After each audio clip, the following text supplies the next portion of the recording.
Let's go into a little more detail concerning the new view possibilities. And first of all, I'd like to show something new. We can hide this folder area in the bin to make a little more space. I can do this either by simply clicking this Close Folder View cross, or by using the bin window tools and this folder button, which allows me to show and hide my folders as I wish.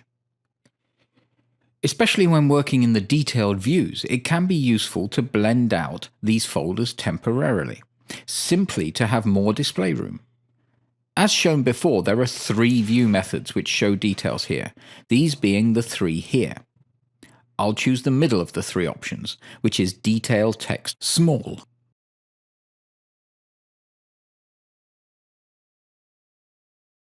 If I move this cursor to the right, I can see how many lines of information are available at this moment. An interesting aspect to these detailed views is that I can specify what information should be displayed. We have already dealt with clip color, but in addition to this there is clip type, as in what kind of clip it is, start timecode, end timecode, duration, size, and aspect ratio. If one of these columns doesn't appear large enough, then I can simply click the dividing line with my mouse and move the divider to enlarge the column. This might be useful to adjust the view.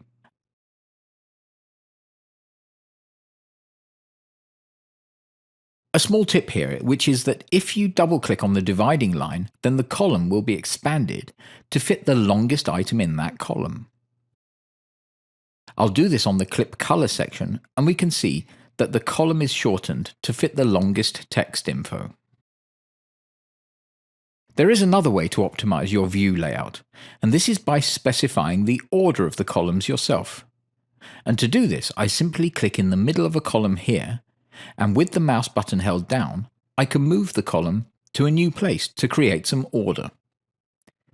If, for example, I wish to have the clip color right at the beginning, then I slide it here, and in my first column, the clip color is shown. Another possibility is to specify what information you need.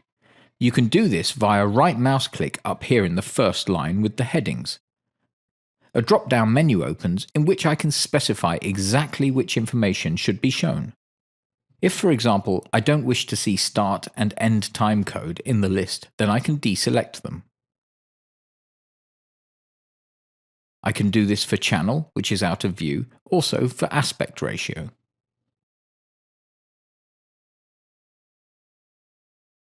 Instead, I'd like to have the comments available.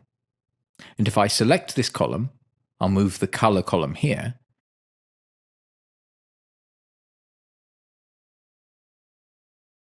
then I can see the comments added to my clips from within the bin window. So as mentioned, from within this view option, I can see the comments directly. By double-clicking on the comment dividing line, I can adjust the column to show the entire length of the comments.